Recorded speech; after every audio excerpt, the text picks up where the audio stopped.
Que a paz do Senhor Jesus Cristo esteja com todos.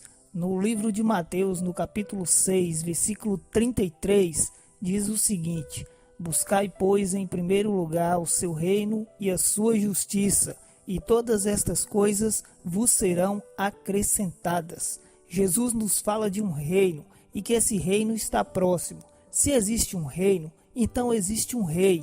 Esse rei é o nosso Senhor Jesus. Se existe um reino e um rei, existem súditos. Quem são esses súditos? Jesus nos sugere buscar este reino antes de tudo, procurando viver conforme a sua justiça, para que as demais coisas ocorram bem em nosso favor. E nesse clima de rei, reino e súditos, iremos dar início ao nosso estudo do Sermão do Monte, hoje começando com as bem-aventuranças, onde o texto se encontra aí no livro de Mateus, no capítulo de número 5, iremos estudar aí do versículo 1 até o 12. Vendo Jesus as multidões, subiu ao monte, e como se assentasse, aproximaram-se os seus discípulos. E ele passou a ensiná-los, dizendo: Bem-aventurados os humildes de espírito, porque deles é o reino dos céus. Bem-aventurados os que choram, porque serão consolados. Bem-aventurados os mansos, porque herdarão a terra. Bem-aventurados os que têm fome e sede de justiça, porque serão fartos. Bem-aventurados os misericordiosos, porque alcançarão misericórdia. Bem-aventurados os limpos de coração, porque verão a Deus. Bem-aventurados os pacificadores, porque serão chamados filhos de Deus. Bem-aventurados os perseguidos por causa da justiça, porque deles é o reino dos céus. Bem-aventurados sois quando por minha causa vos injuriarem e vos perseguirem, e mentindo disserem todo mal contra vós. Regozijai-vos e exultai, porque é grande o vosso galardão nos céus, pois assim perseguiram os profetas que vieram antes de vós. O Senhor Jesus nos fala de um reino e logo nos surge as indagações. Em que consiste o reino de Deus? Quais as leis, as regras desse reino? Que tipo de pessoa pertence a esse reino? O que fazer para entrar neste reino? Com o propósito de responder estas perguntas e definir a maneira correta de agir, o padrão de conduta dos cidadãos deste reino, Jesus proferiu um discurso-chave, popularmente conhecido como o Sermão do Monte ou o Sermão da Montanha, que serve de referência para orientar cristãos sobre o modo de viver conforme a vontade do Senhor. A maior parte do ministério de Jesus se desenvolveu no norte de Israel, nas redondezas do Mar da Galileia, e nessa região foi onde Jesus realizou maravilhas milagrosas, e também foi aí que Jesus pregou este sermão. Antes da Igreja de Cristo ser criada e firmada como agente de Deus na terra, o Senhor nos revelou esses preciosos ensinamentos que constituem a base da vida cristã e sua ética. Antes de entrar de vez na exposição do texto proposto, faz-se necessário esclarecer que tanto as bem-aventuranças quanto aos demais princípios, eles podem ser vistos sob dois ângulos: dimensão presente e dimensão escatológica. Na verdade, ambas se misturam e se completam. Há quem crê que estes princípios se manifestarão num futuro reino de Deus e não aqui agora. Isso se dá porque eles interpretam a expressão reino dos céus, que é utilizada por Mateus e que aparece no Sermão do Monte como referente ao reino milenar, o que excluiria a validade desses princípios para a época presente. Porém, se fizermos uma comparação dos evangelhos sinóticos, verifica-se que o reino dos céus, em determinadas passagens, equivale em Mateus à expressão reino de Deus. Vamos ver alguns exemplos. Mateus capítulo 3, versículos 1 e 2 diz assim: Naqueles dias apareceu João Batista pregando no deserto da Judéia e dizia: Arrependei-vos, porque está próximo o reino dos céus. Marcos capítulo 1, versículos 14 e 15 diz: Depois de João ter sido preso, foi Jesus para Galiléia, pregando o evangelho de Deus, dizendo: O tempo está cumprido e o reino de Deus está próximo. Arrependei-vos e credes no evangelho. Jesus deixa claro que a chegada do reino de Deus é um ato presente, não tendo como excluir desta era e situar apenas no futuro.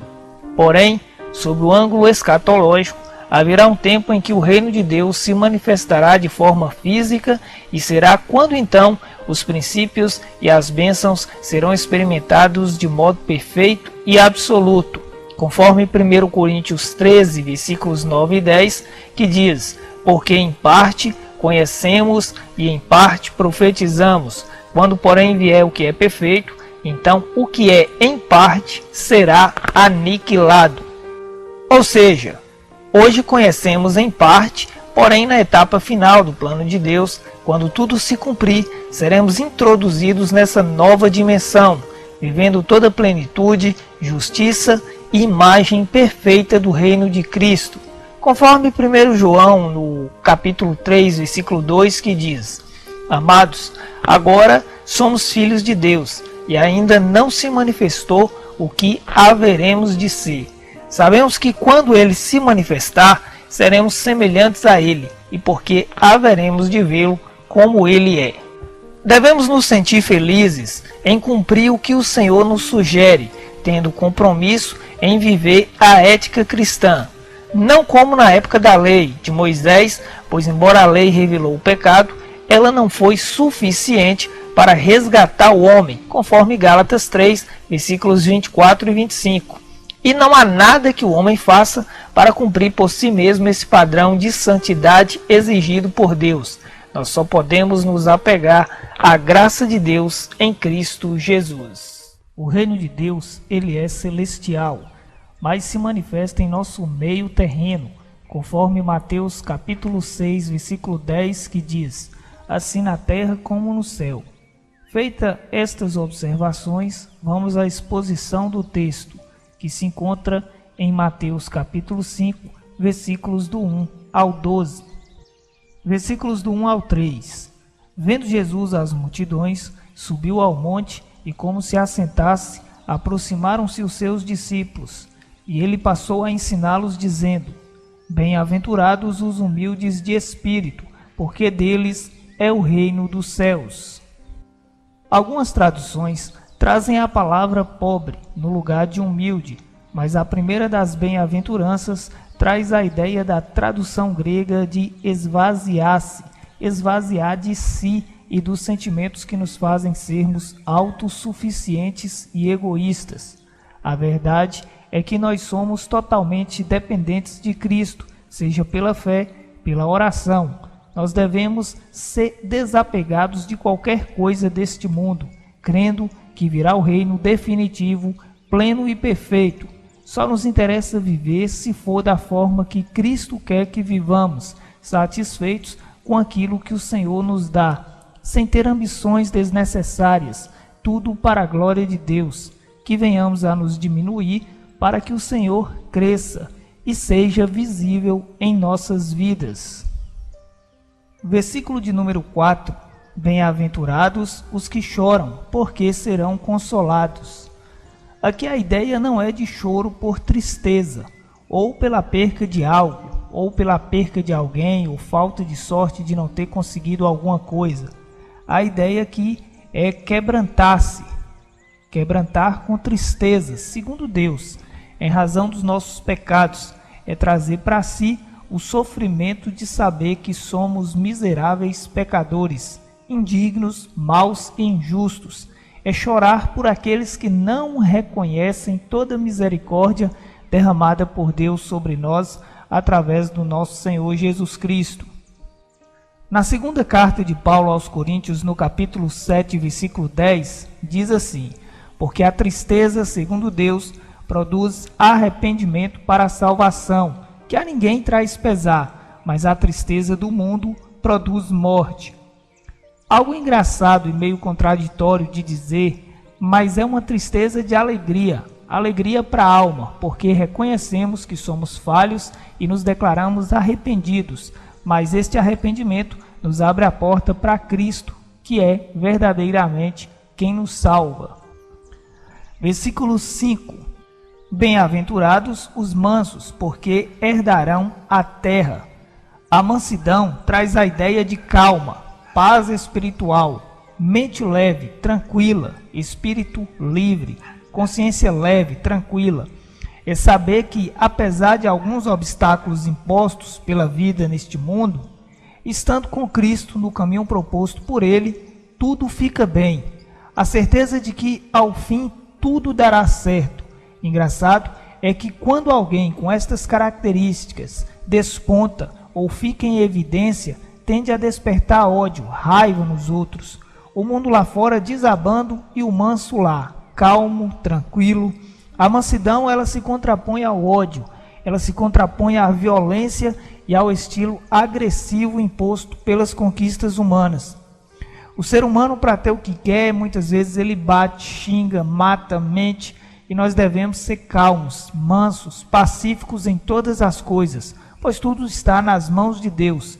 Como diz a palavra, no que depender de nós, que tenhamos paz com todos. Versículo de número 6. Bem-aventurados os que têm fome e sede de justiça, porque serão fartos. A quarta bem-aventurança revela que a justiça deve ser um profundo anseio de todo crente. Fome e sede são termos que denotam extrema necessidade. Imagine aqui um organismo faminto e sedento. Crente de verdade não terá paz de espírito, não terá calma, enquanto ele não se sentir saciado da presença de Deus, querendo viver a retidão espiritual, não se conformando com as injustiças e opressões desse mundo.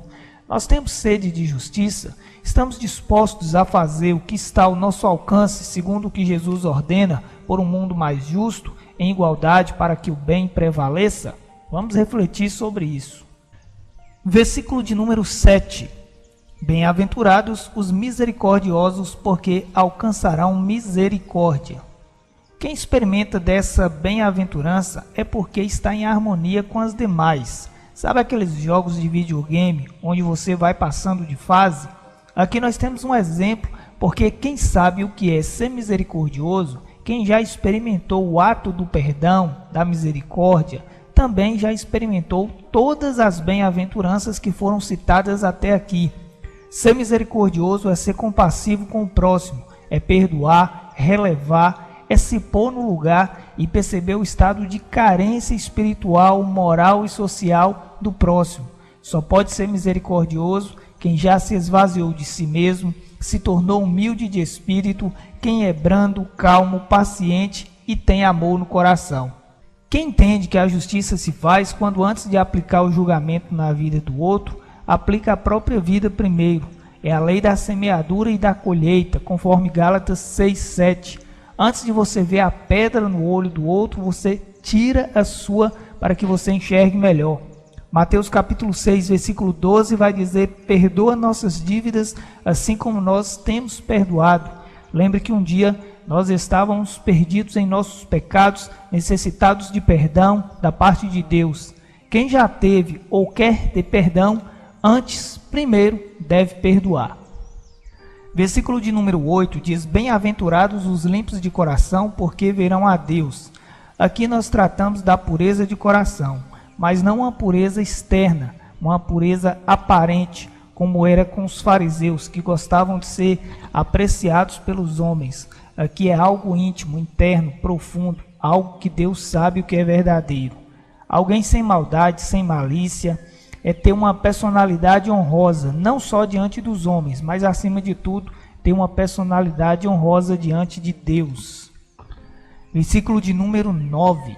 Bem-aventurados os pacificadores, porque serão chamados filhos de Deus.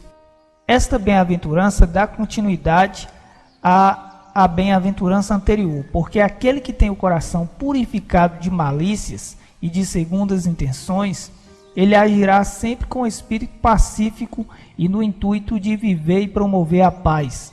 E paz é a ausência de guerra, ausência de conflitos, conturbações. Paz também significa harmonia, como na música, Imagine uma orquestra tocando, cada músico numa nota diferente, num ritmo diferente, vai virar aí uma total bagunça, uma grande perturbação. E sabemos que a fonte de toda bagunça, perturbação e algo que acaba com a paz espiritual do ser humano é o pecado. A fonte de todas as mazelas, hostilidades entre os homens é o pecado. E a pacificação é algo presente no coração de quem já removeu, mediante o sangue de Jesus, os males pessoais. Isso contribui para os outros. Conforme já mencionado, no que depender de você, esteja em paz e promova a paz. E completando Romanos capítulo 5, versículo 1, vai dizer que nós fomos justificados mediante a fé, e por isso temos paz com Deus por meio de Jesus Cristo. Além de estar em paz na terra, temos paz perante Deus. Versículos 10 e 11. Bem-aventurados os perseguidos por causa da justiça, porque deles é o reino dos céus. Bem-aventurados sois quando por minha causa vos injuriarem, vos perseguirem e mentindo disserem todo mal contra vós.